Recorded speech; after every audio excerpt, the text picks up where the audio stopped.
Okay, सो connective tissue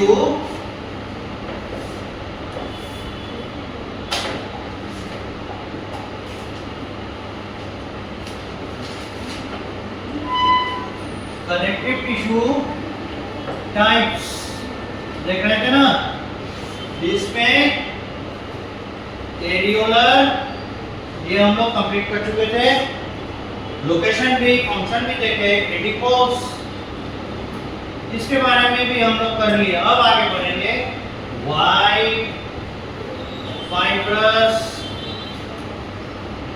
connective tissue. अब है white fibrous connective tissue. ये व्हाइट फाइब्रस कनेक्टिव टिश्यू, इसका भी अगर हम लोग सेक्शन लेंगे तो जानते हैं जो जो आपको एरियोलर में पार्ट्स दिखे वो सभी पार्ट्स दिखेंगे, बस एक चीज नहीं दिखेगा, and that will be the yellow fibrous, बाकी सब होगा। यानी ये देखिए ऐसे फैला हुआ सा कौन सा सेल है बताइए, फिब्रोब्लास्ट, यह फिब्रोब्लास्ट। और उसके बाद ऐसे एमीबॉइड सेल है प्रोटेक्शन के लिए, ये थे मैक्रोफाज, ये था मैक्रोफाज है ना, ये रहा प्लाज्मा सेल, और ये रहा मास्ट सेल। और इसमें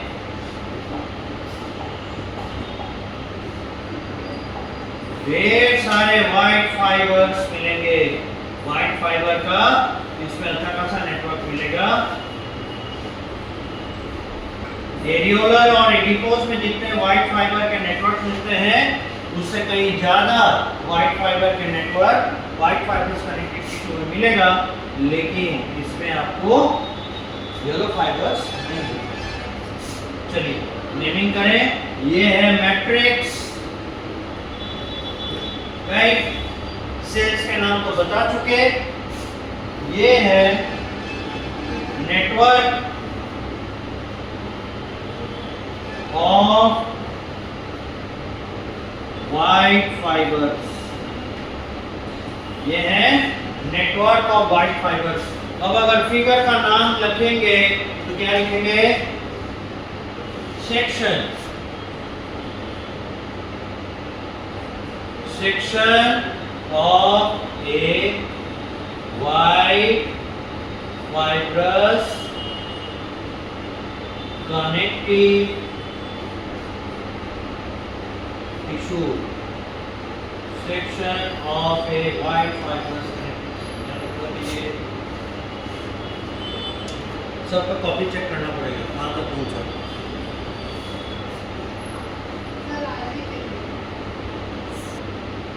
चलिए अब थोड़ा डिस्क्रिप्शन हो जाए। ओके, ये व्हाइट फाइब्रस कनेक्टिव टिश्यू के बारे में पहला डिस्क्रिप्शन पॉइंट,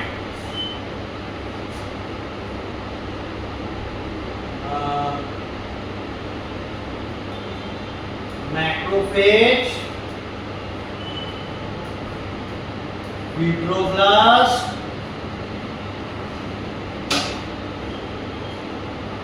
प्लाज्मा सेल,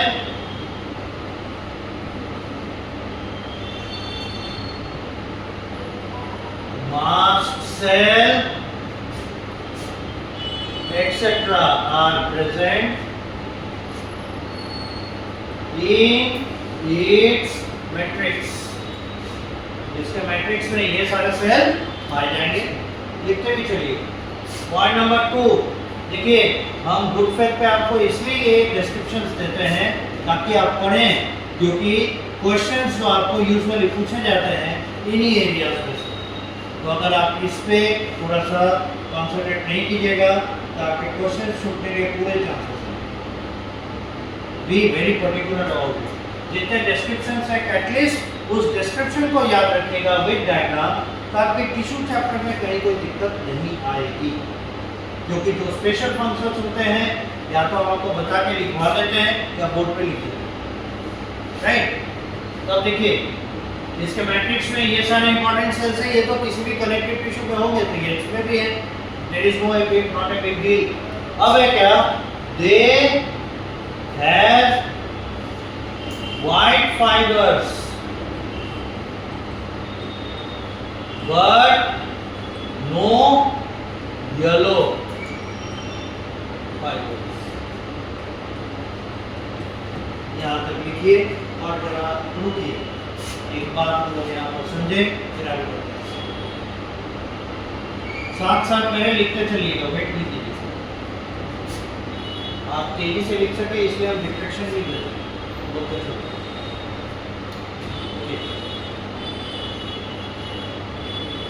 हो गया सभी का?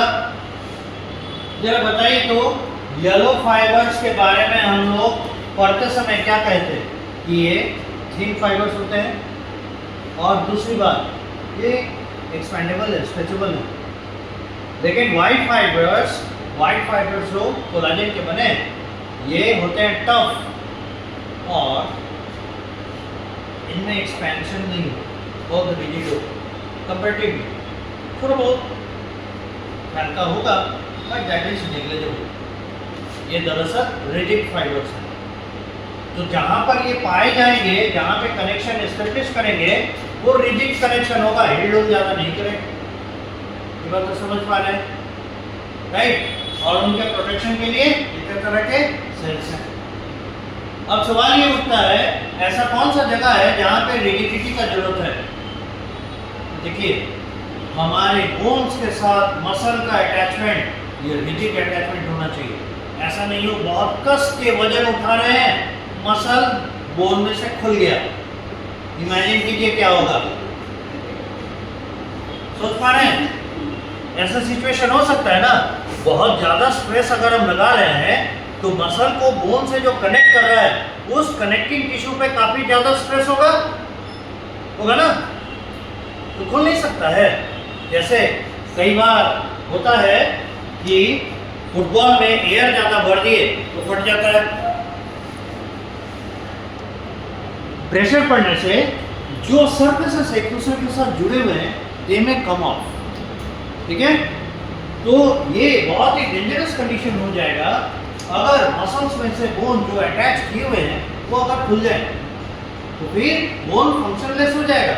वो स्ट्रक्चर तो बनाए रखेगा लेकिन मूवमेंट में पार्टिसिपेट नहीं कर पाएगा। इसीलिए बोन को मूव कराते रहने के लिए मसल्स को बोन के साथ रिजिडली कनेक्ट होना पड़ेगा, एंड दैट इज व्हाई जो टेंडन है मसल टू बोन, ये कनेक्टेड टिश्यू दरअसल वाइट फाइब्रस कनेक्टिव टिश्यू है, and this is the reason.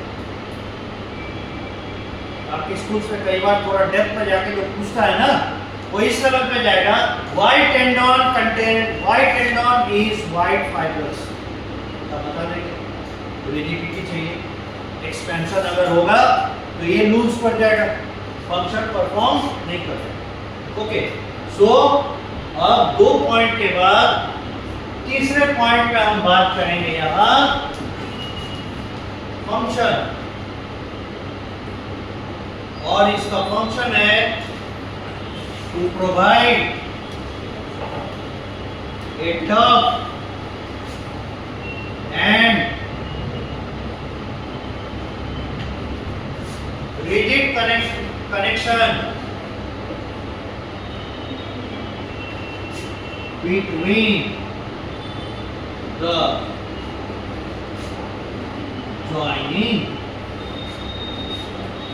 tissues। इनका फंक्शन है एक टफ कनेक्शन प्रोवाइड करना जिनके बीच में ये जोड़ बना रहा है। Example, muscle to bone connection, tendon.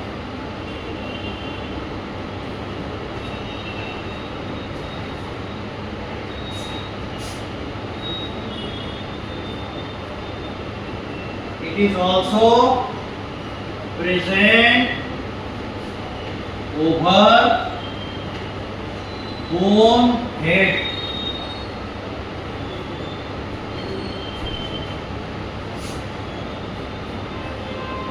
Over kidney as kidney capsule, etc. तो आप एक जानते थे, एक दो और एक्स्ट्रा आपको बता दिए, आपका पर्पस सॉल्व हो जाएगा. These are the areas where the white fibrous connective tissues are found. और इसका कारण है इन एरियाज को एक्सपैंड कॉन्ट्रैक्ट करना है ना. किडनी कहाँ फैलता से बोलता है नहीं ऐसा. बोन रिजिड स्ट्रक्चर है, तो बोन का हेड तो देखते नहीं है ड्रॉप जो बोन, या उसके लिए हम लोग जो एक डमी बोन देते हैं, तो ऊपर का हिस्सा ऐसे नहीं रहता है, बीच का शैफ्ट है, दोनों कॉर्नर में ऐसे फैला हुआ, that is called bone head. In real practice वो बोन हेड एक्चुअली इसी का कवर है. ठीक है, हो गया, आगे बढ़ सकते हैं. लिख चुके, याद रखिएगा. Next one is serial number 4, yellow fibrous connective tissue. अगला है येलो फाइब्रस कनेक्टिव टिश्यू. और इसका अगर सेक्शन देखें,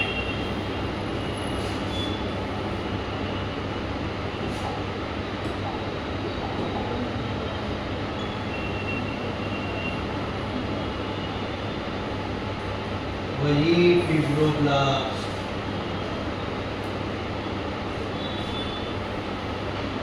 वही प्लाज्मा सेल, ये तो कॉमन है. वही मास्ट सेल्स. एक बात याद रखिएगा, मास्ट सेल और प्लाज्मा सेल लगभग हम लोग बराबर ही बना देते हैं, लेकिन डिस्टिंक्शन के लिए मास्ट सेल्स में ग्रैन्यूल्स जरूर दीजिएगा. राइट, ये है मास्ट सेल. और मैक्रोफेज बनाएंगे इस तरह का antibody cell, macrophage. Now C,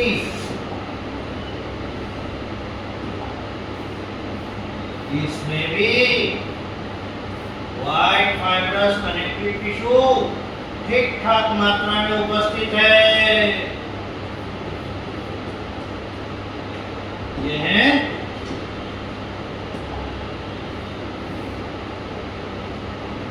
network of white fibrous connective tissue. आपको लगेगा अरे ये तो बिल्कुल व्हाइट फाइब्रस कनेक्टिव, क्या देखिए नेटवर्क ऑफ व्हाइट फाइबर्स होगा ना, white fibres.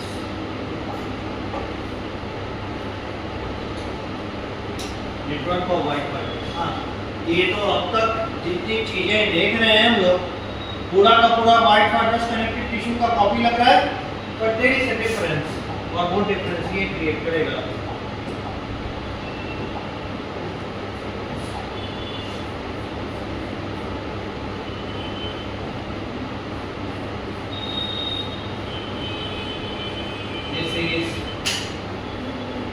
yellow fibers network.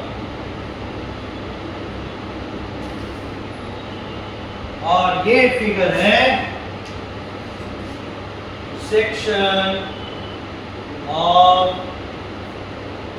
Yellow fibrous connective tissue. ये section of yellow fibrous connective पूरा कीजिए यहाँ तक.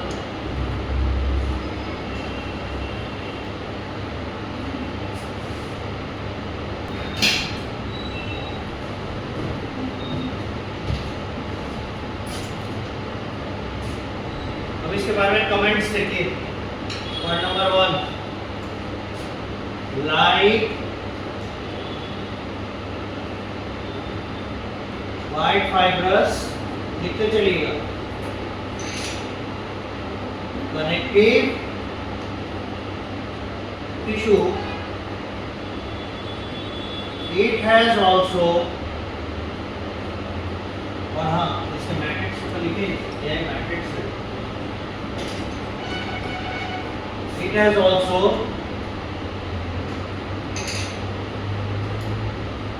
protective cells and fibroblasts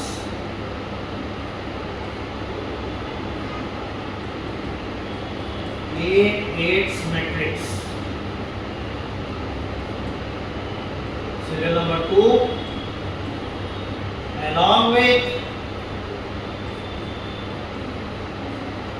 white fibers,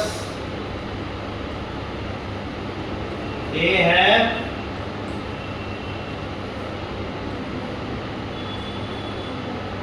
yellow fibers also in their matrix.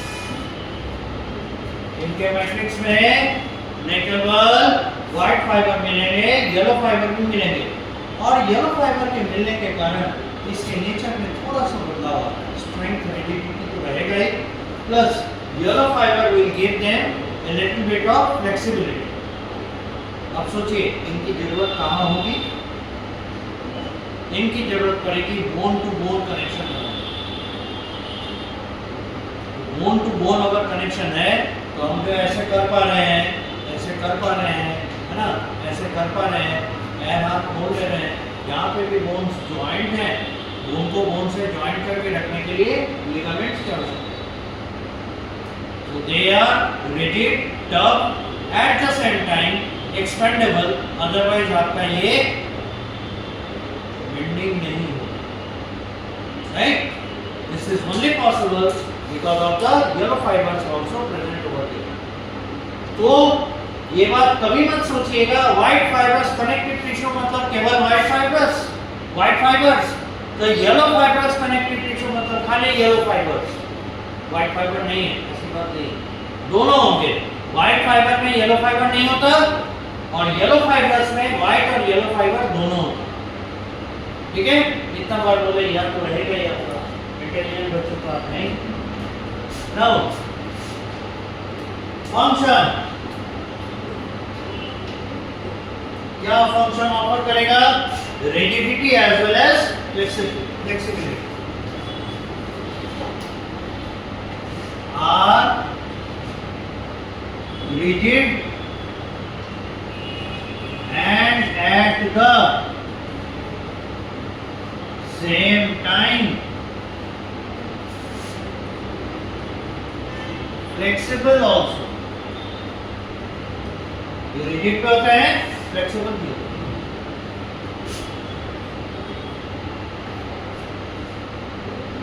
Example, joining पहला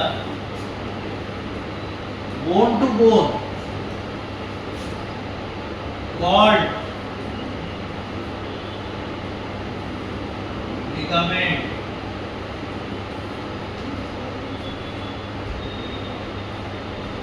अब एक बात बताइए, कई बार पैर में मोच आ जाता है ना, हाथ भी मुड़ जाता है, इतना जोर से दर्द होता है उसको बेंड करने में, तो कई टिश्यूज पढ़ चुके हैं, एरियोला, रेडिकोस, white fibrous, yellow fibrous, bone के बारे में भी थोड़ा बहुत जानते ही हैं, भले ना पढ़े हो, हड्डी क्या होता है पता ही है। तो किस में चोट लगा होगा जो बेंडिंग में दिक्कत हो रहा है? स्मार्ट गेस, मेरे बिना बताए हुए।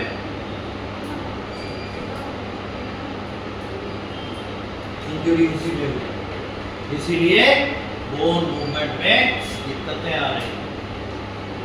तो टूटा हुआ बोन 21 दिन में रिपेयर हो जाता है, लिगामेंट इंजरी महीनों वर्षों लगते हैं। ठीक है, ध्यान रखिएगा, जॉइंट्स में चोट मत लगाइए। ओके, एक सर्जरी का नाम बताइए जिसमें हड्डी काटना पड़ता हो और उसके बाद उस ऑर्गन तक पहुंच सकते हैं सर्जरी के। इतना तो आपको जानना चाहिए। ऐसे दो हैं, पर आप किसी एक के बारे में बताइए। दो क्या, तीन है, पर किसी एक के बारे में बताइए। सोचिए सोचिए।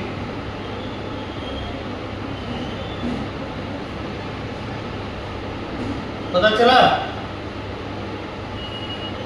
नहीं पता चला? एकदम नहीं। आप लोग, अरे ऐसा कौन सा ऑर्गन है जो बोन के कवर के अंदर है, उसी तक पहुंचने के लिए बोन काटना पड़ेगा? तेज बोलिए। रिब केज के अंदर क्या है? और हाँ, इनकी सर्जरी करनी पड़ी तो रिब कट करके तो वहां पहुंचना पड़ता है। हाँ, जुड़ जाएगा। That is why it takes lot of time to recover. जिनका ओपन हार्ट सर्जरी होता है उनका रिब केज कट किया जाता है, तब तो वहां पहुंचेंगे। फिर रिब को जोड़ दिया जाता है। It takes 21 days to seal up. और हमारे बोन में फास्टेट्स है ना, रिकवरी होती है रिब्स की। उसके बाद जिनका ब्रेन सर्जरी होना है, कैसे पहुंचेंगे हम? ये स्कल, क्रेनियम कट करके वहां पहुंचते हैं। There are 3 at least we know surgeries are there where if you have to reach there you have to cut the bones. ठीक है, जानना चाहिए। ओके, तो पहला एग्जांपल देखें, joining bone to bone ligament, ये इसका एग्जांपल। दूसरा, अब जैसे देखिए वाइड फाइब्रस कनेक्टिव टिश्यू को कहां प्लेस कर रहे थे? ऐसे जगह पे जो फायदे से जुड़ते नहीं है, स्टैटिक स्ट्रक्चर है, जैसे किडनी था, जैसे बोन का हेड था। ये कहां होंगे? जहां फैल सिकुड़ होता होगा, तो over the lungs as pleural membrane.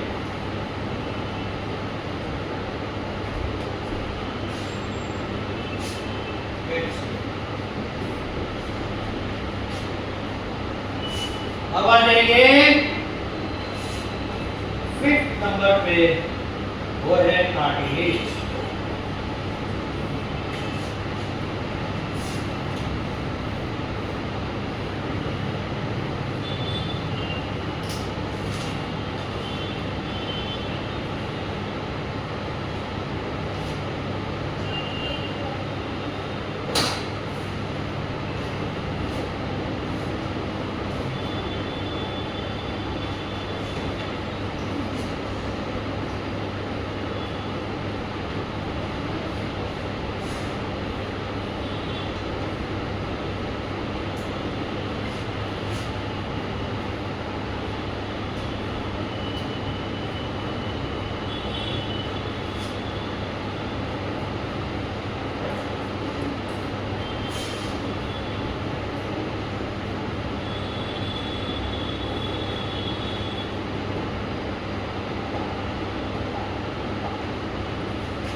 This is section of a cartilage. बहुत सिंपल है, ज़्यादा इसमें माथा पच्ची नहीं है। ड्रॉ करने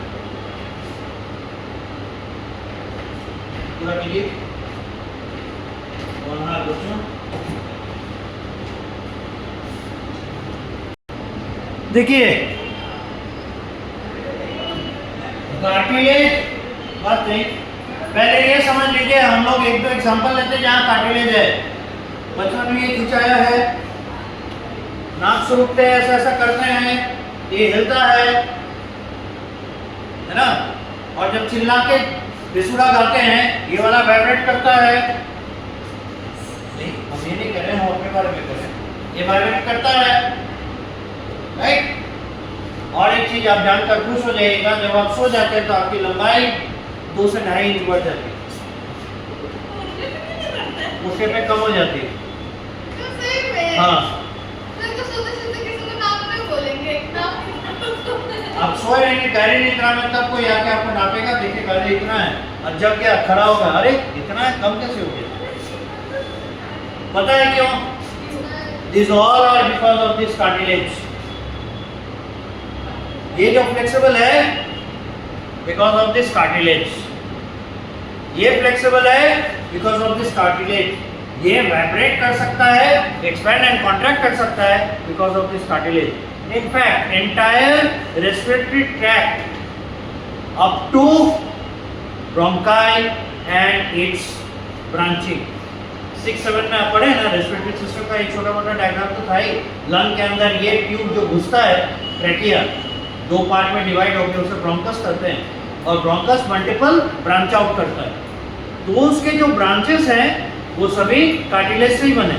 फाइनली जाके जहाँ एल्वियोलाई है, ब्रोंकियोल है, एल्वियोलर ट्यूब है, वो स्क्वामस एपिथेलियम से बने, क्योंकि वहाँ पे गैसियस सेक्शन होता है, कार्टिलेज परमेबल नहीं है, राइट। तो ये एयर को कैरी करा के ले जाने का रास्ता है यहाँ पर हमारे लिए।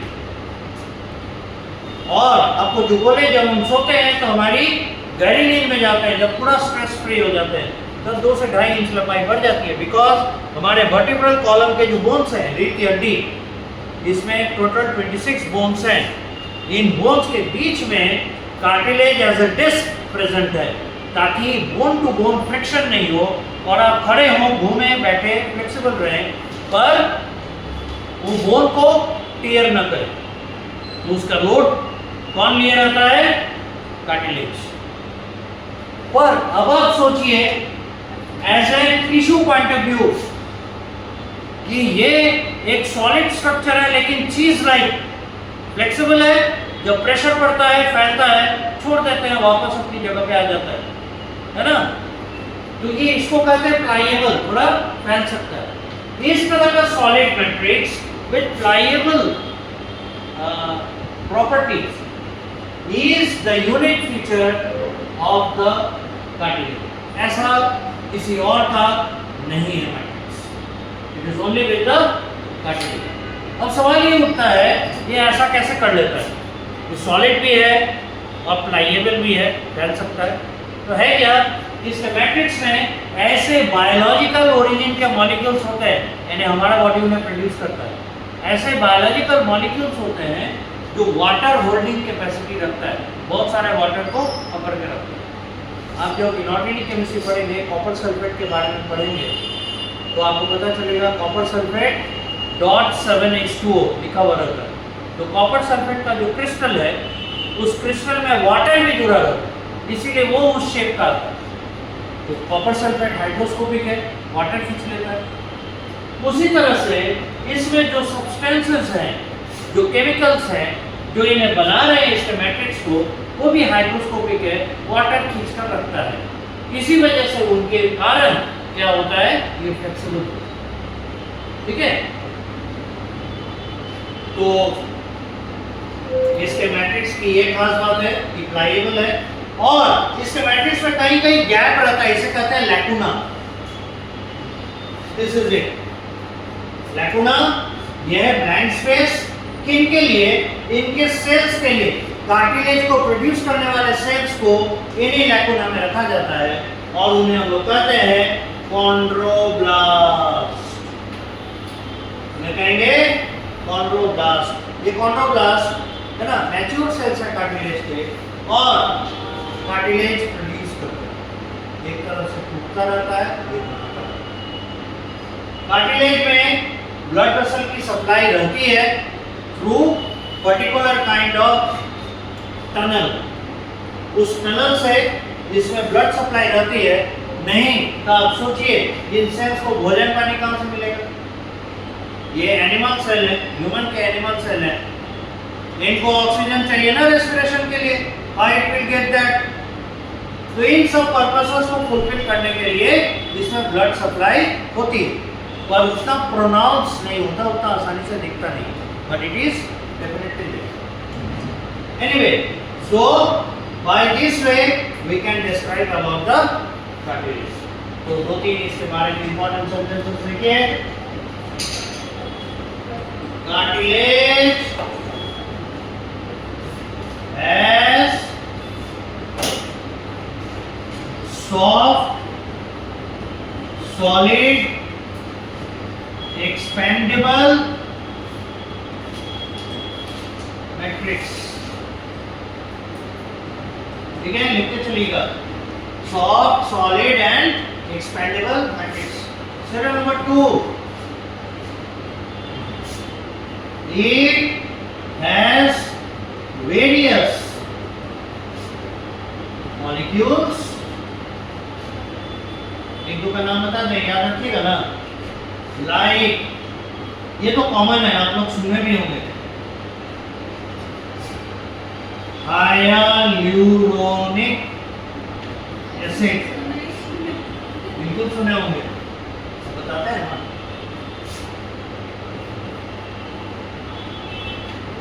Chondroitin sulphate etcetera.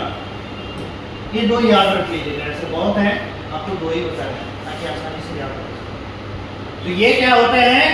It has various molecules like this which hold water in the matrix, making it, इसे बनाता है, making it flexible. Serial number 3. It supports our skeleton. हमारे ढांचे को ये सपोर्ट करता है. नाक सूजी तो अगर ये टिप नहीं होता कैसा लगता? कान इसमें मैट्रिक्स नहीं हो, ये क्या कहते हैं, कार्टिलेज नहीं होता कैसा लगता? और सबसे बड़ी बात, अगर वोकल कॉर्ड में कार्टिलेज नहीं होता तो सांस भी नहीं ले पाते. इस तरह का स्ट्रक्चर और कोई है नहीं जो बना पाता.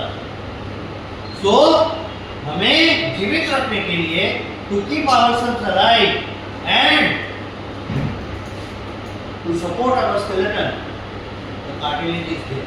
और जानते हैं दुनिया में जो एनिमल इस तरह का ढांचा लेकर आया, ऐसा स्केलेटन लेकर आया, पहला दुनिया में स्केलेटन बना था कार्टिलेज का ही. और उस जमाने के फिशेस हैं शार्क्स. कार्टिलेजिनस फिशेस, बॉडी में बोन नहीं होता, पूरा का पूरा कार्टिलेज का बना है. और सभी जानते हैं शार्क कितना एग्रेसिव होता है. बहुत भयानक शिकारी है समुद्र का या खारे पानी का, बहुत बड़ा शिकारी है, साइज भी बहुत बड़ा होता है. Much more dangerous than the whales. Whales are mammals, so these are fishes, sharks. These are fishes. And they are cartilaginous fishes. They are not bony fishes. So दुनिया में पहला स्केलेटन कार्टिलेज से ही बना था. उस जमाने के हैं, मतलब ऐसा नहीं है कि शार्क उस समय से जिंदा है, अभी भी जिंदा है, नहीं. उसके जनरेशन आगे बढ़ रहे हैं, that is for sure.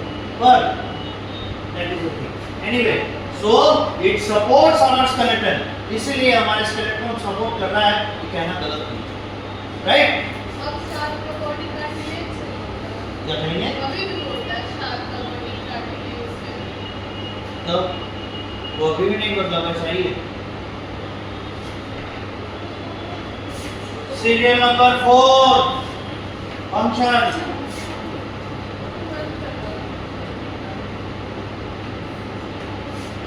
Function क्या होगा?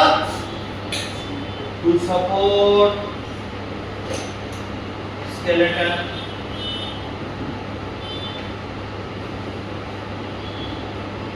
to prevent friction, to provide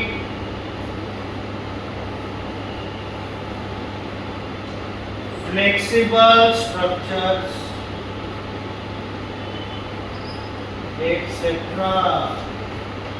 ये काम नहीं कर सकते हैं. क्या क्या करेंगे? ऐसा स्केलेटन बना के देगा जो बॉडी के लिए जरूरत है, आवश्यक है। फ्रिक्शन प्रिवेंट करने में मदद करेगा,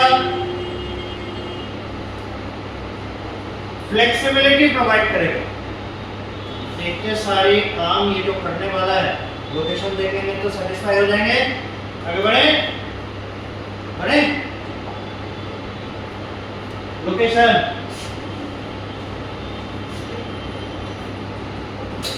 एक्टिंग भले हमारे में काम नहीं करता पर दूसरे मैनर्स में करता है, ऐसे घुमा घुमा के सुनता है जो।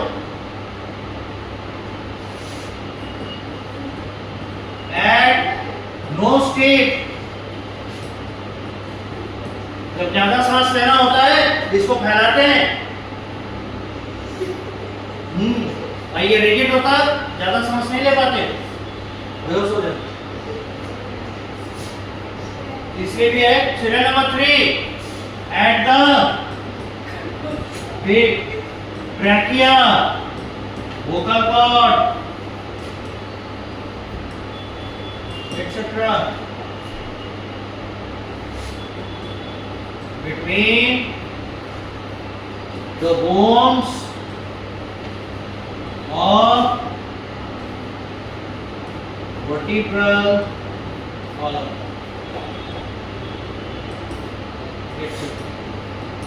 बहुत एग्जाम्पल्स हो गए, दूसरा जगह पे आते हैं।